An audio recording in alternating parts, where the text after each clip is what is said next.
Week 46, Day 1, Ezekiel 46 to 48, and John 16. This is what the Sovereign Lord says. The gate of the inner court facing east is to be shut on the 6 working days, but on the seventh Sabbath day, and on the day of the new moon, it is to be open. The prince is to enter from the outside of the portico of the gateway and stand by the gatepost. The priest is to sacrifice his burnt offerings and his fellowship offerings. He is to bow down and worship at the threshold of the gateway and then go out. The gate will not be shut till evening. On the Sabbaths and new moons, the people of the land are to worship in the presence of the Lord at the entrance of the gateway. The burnt offerings the prince brings to the Lord on the Sabbath day is to be 6 male lambs and a ram without defect. The grain offerings given with the ram is to be an ephah, and the grain offering of the lambs is to be as much as he pleases, along with a hin of olive oil for each ephah. On the day of the new moon, he is to offer a young bull, 6 lambs, and a ram, all without defect. He is to provide as a green offering 1 ephah with the bull, 1 ephah with the ram, and with the lambs as much as he wants to give, along with a hin of oil for each ephah. When the prince enters, he is to go through the portico of the gateway, and he is to come out the same way. When the people of the land come before the Lord at the appointed festivals, whoever enters by the north gate to worship is to go out the south gate, and whoever enters by the south gate is to go out the north gate.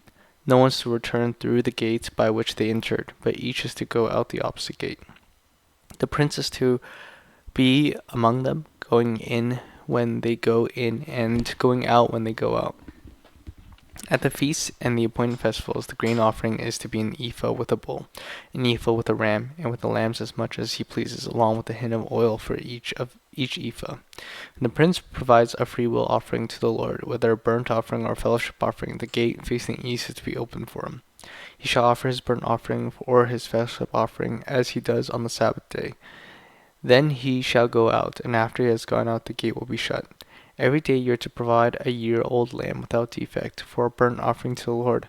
Morning by morning you shall provide it. You are also to provide it with it morning by morning, a grain offering consisting 1/6 of an ephah, with 1/3 of an hin of oil to moisten the flour. The presenting of this grain offering to the Lord is an everlasting ordinance. So the lamb and the grain offering and the oil shall be provided morning by morning for a regular burnt offering. This is what the Sovereign Lord says. If the prince makes a gift from his inheritance to one of his sons, it will also belong to his descendants. It is to be their property by inheritance. If, however, he makes a gift from his inheritance to one of his servants, the servant may keep it until the year of freedom. Then it will revert to the prince. His inheritance belongs to his sons only. It is theirs. The prince shall not take any of the inheritance of the people, driving them off their property. He is to give to his sons their inheritance out of his own property, so that not one of my people will be separated from their property. Then the man brought me through the entrance of the side of the gate to the sacred rooms facing north, which belonged to the priest, and showed me a place at the western end. He said to me, "This is the place where the priests are to cook the guilt offering and sin offering, and bake the grain offering, to avoid bringing them into the outer court and consecrating the people." He then brought me to the outer court, and led me around the 4 corners, and I saw in each corner another court. In the 4 corners of the outer court were enclosed courts, 40 cubits long and 30 cubits wide. Each of the courts in the 4 corners was the same size. Around the inside of each of the 4 courts was a ledge of stone, with places for fire built all around under the ledge. He says to me, "These are the kitchens, where those who minister at the temple are to cook the sacrifices of the people." The man brought me back to the entrance of the temple, and I saw water coming out from under the threshold of the temple towards the east, for the temple faced east. The water was coming down from under the south side of the temple, south of the altar. He then brought me out through the north gate and led me around outside the outer gate facing east, and the water was trickling from the south side. As the man went eastward with a measuring line in his hand, he measured off 1,000 cubits, and then led me through water that was ankle deep. He measured off another 1,000 cubits, and led me through water that was knee deep. He measured off another 1,000 and led me through water that was up to the waist. He measured off another 1,000, but now it was a river that I could not cross, because the water has risen and was deep enough to swim, a river that no one could cross. He asked me, Son of man, do you see this? Then he led me back to the bank of the river. When I arrived there, I saw a great number of trees on each side of the river. He said to me, This water flows through the eastern region, and goes down into the Araba, where it enters the Dead Sea. When it empties into the sea, the salty water there becomes fresh. Swarms of living creatures will live wherever the river flows. There will be large numbers of fish, because the water flows there and makes the salt water fresh. So where the river flows, everything will live. Fishermen will stand along the shore from En Gedi to En Iglam. There will be places of spreading nets. The fish will be of many kinds, like the fish of the Mediterranean Sea. But the swamps and marshes will not become fresh. They'll be left for salt. Fruit trees of all kinds will grow on both banks of the river. Their leaves will not wither, nor will their fruit fail. Every month they'll bear fruit, because the water from the sanctuary flows to them. Their fruit will serve for food, and their leaves for healing. This is what the Sovereign Lord says. These are the boundaries of the land that you'll divide among the 12 tribes of Israel as their inheritance, with 2 portions for Joseph. You are to divide it equally among them, because I swore with an uplifted hand to give it to your ancestors. This land will become your inheritance. This is to be the boundary of the land. On the north side it will run from the Mediterranean Sea by the Hethlon road past Lebo Hamath to Zedad, Beretath, and Sibraim, which lies in the border between Damascus and Hamath, as far as Hazar Hitcon, which is the border of Haran. The boundary will extend from the sea to Hazar Enan along the northern border of Damascus, with the border of Hamath to the north. This will be a northern boundary.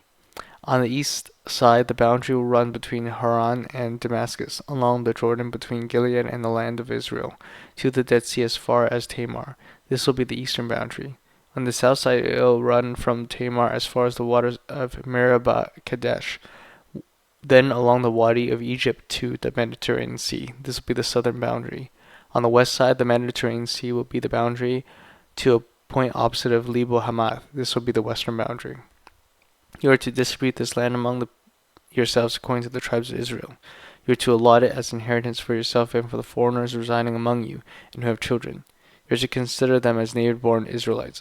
Along with you, they are to be allotted inheritance among the tribes of Israel.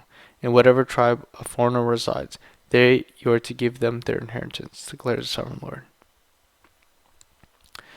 These are the tribes listed by names. At the northern frontier, Dan will have 1 portion. It will follow the Hethlon road to Lebo Hamath. Hazar Enan, and the northern border of Damascus next to Hamath will be the part of border which from the east side to the west side. Asher will have 1 portion. It will border the territory of Dan from east to west. Naphtali will have 1 portion. It will border the territory of Asher from east to west. Manasseh will have 1 portion. It will border the territory of Naphtali from east to west. Ephraim will have 1 portion. It will border the territory of Manasseh from east to west. Reuben will have 1 portion. It will border the territory of Ephraim from east to west. Judah will have 1 portion. It will border the territory of Reuben from east to west. Bordering the territory of Judah from east to west will be the portion you are to present as a special gift. It will be 25,000 cubits wide, and the length from east to west will equal 1 of the tribal portions. The sanctuary will be at the center of it. The special portion you are to offer the Lord will be 25,000 cubits long and 10,000 cubits wide. This will be the sacred portion of the priest. It will be 25,000 cubits long on the north side, 10,000 cubits wide on the west side, 10,000 cubits wide on the east side, and 25,000 cubits long on the south side. In the center of it will be the sanctuary of the Lord. This will be this consecrated priests, the Zadokites, who are faithful in serving me and did not go astray as the Levites did when the Israelites went astray. It will be a special gift for them from the sacred portion of the land, a most holy portion, bordering the territories of the Levites. Alongside the territories of the priests, the Levites will have an allotment of 25,000 cubits long and 10,000 cubits wide. Its whole length will be 25,000 cubits and its width 10,000 cubits. They must not sell or exchange any of it. This is the best of the land and must not pass into other hands because it is holy to the Lord. The remaining area, 5,000 cubits wide and 25,000 cubits long, will be for the common use of the city, for houses and for pasture lands. The city will be at the center of it, and will have the measurements. The north side 45,000 cubits, south side 45,000 cubits, the east side 45,000 cubits, and the west side 40,000 cubits. The pasture land for the city will be 250 cubits on the north, 250 cubits to the south, 250 cubits on the east, and 250 cubits on the west. Remains of the area bordering on the sacred portion and running the length of it will be 10,000 cubits on the east side and 10,000 cubits on the west side. It will produce its produce will supply food for the workers all of the city. The workers from the city who farm it will come from all the tribes of Israel. The entire portion will be a square, 25,000 cubits on each side. As a special gift, you will set aside the sacred portion, along with the property of the city. Remains on both sides of the area formed by the sacred portion and the property of the city will belong to the prince. It will extend eastward from the 25,000 cubits of the sacred portion to the eastern border, the westward from the 25,000 cubits to the western border. Both these areas running the length of the tribal portion will belong to the prince, and the sacred portion with the temple sacred sanctuary will be at the center of them. So the property of the Levites and the property of the city will lie in the center of the area that belongs to the prince. The area belonging to the prince will lie between the border of Judah and the border of Benjamin. As for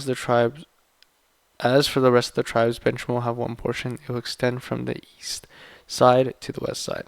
Simeon will have one portion. It will border the territory of Benjamin to the east to west. Issachar will have one portion. It will border the territory of Simeon from east to west. Zebulun will have one portion. It will border the territory from Issachar from east to west. Gad will have one portion of the territory. It will border the territory of Zebulun from east to west. The southern boundary of Gad will run south towards Tamar to the waters of Meribah Kadesh, then along the Wadi of Egypt to the Mediterranean Sea. This is the land you are to allot as an inheritance to the tribes of Israel, and these will be their portions, declares the sovereign Lord. These will be the exits of the city, beginning on the north side, which is 4,500 cubits long. The gates of the city will be named after the tribes of Israel. The three gates on the north side will be the gate of Reuben, the gate of Judah, and the gate of Levi. On the east side, which is 4,500 cubits long, there will be these gates: the gates of Joseph, the gate of Benjamin, the gate of Dan. On the south side, which measures 4,500 cubits, there will be three gates: the gate of Simeon, the gate of Issachar, and the gate of Zebulun. On the west side, which is 4,500 cubits long, there will be three gates: the gates of Gad, the gates of Asher, and the gate of Naphtali. The distance all around will be 18,000 cubits.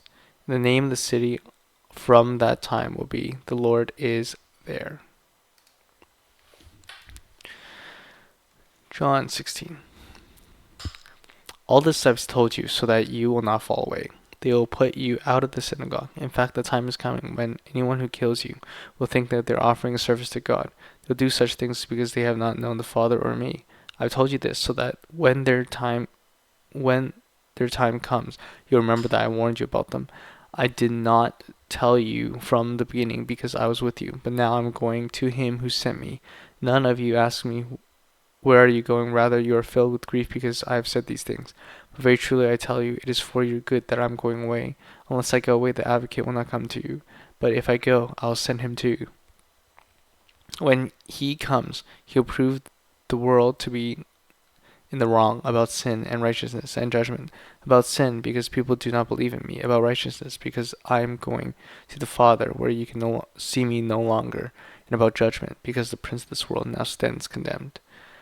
I have much more to say to you, more than you can now bear. But when he, the Spirit of truth, comes, he will guide you into all truth. He will not speak on his own. He will speak only what he hears. He will tell you what is yet to come. He will glorify me, because it is from me that he will receive what he will make known to you. All that belongs to the Father is mine. That is why I said the Spirit will receive from me what he will make known to you.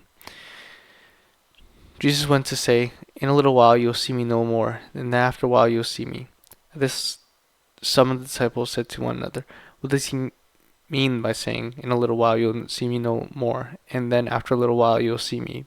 And because I am going to the Father," they kept asking, "What does he mean by a little while? We don't understand what he's saying." Jesus thought that they wanted to ask him about this, so he said to them, "Are you still Are you asking one another what I meant when I said, in a little while you will see me no more, and then after a little while you will see me? Very truly I tell you, you'll weep and mourn while the world rejoices. You'll grieve, but your grief will turn to joy. A woman giving birth to a child has pain because her time has come. But when the baby is born, she forgets the anguish because of her joy that a child is born into the world. So it is with you. Now it is your time of grief. But I will see you again, and you will rejoice, and no one will take away your joy. In that day you will no longer ask me anything. Very truly I tell you, my Father will give you whatever you ask in my name. Until now you have not asked for anything in my name. Ask and you will receive, and your joy will be complete. Though I have been speaking figuratively, a time is coming when I'll no longer use this kind of language, but will tell you plainly about my Father. In that day you'll ask in my name. I am not saying that I will ask the Father on your behalf. No, the Father himself loves you because you have loved me and have believed that I came from God. I came from the Father and entered the world. Now I am leaving the world and going back to the Father. Then Jesus' disciples said, now you are speaking clearly and without figurative speech. Now we can see that you know all things and that you do not even need to have anyone ask you questions. This makes us believe that you come from God. Do you now believe? Jesus replied, a time is coming, and in fact has come, when you will be scattered, each to your own home. You'll leave me alone. Yet I am not alone, for my Father is with me. I have told you these things, so that in me you may have peace. In this world you have trouble, but take heart, I have overcome the world.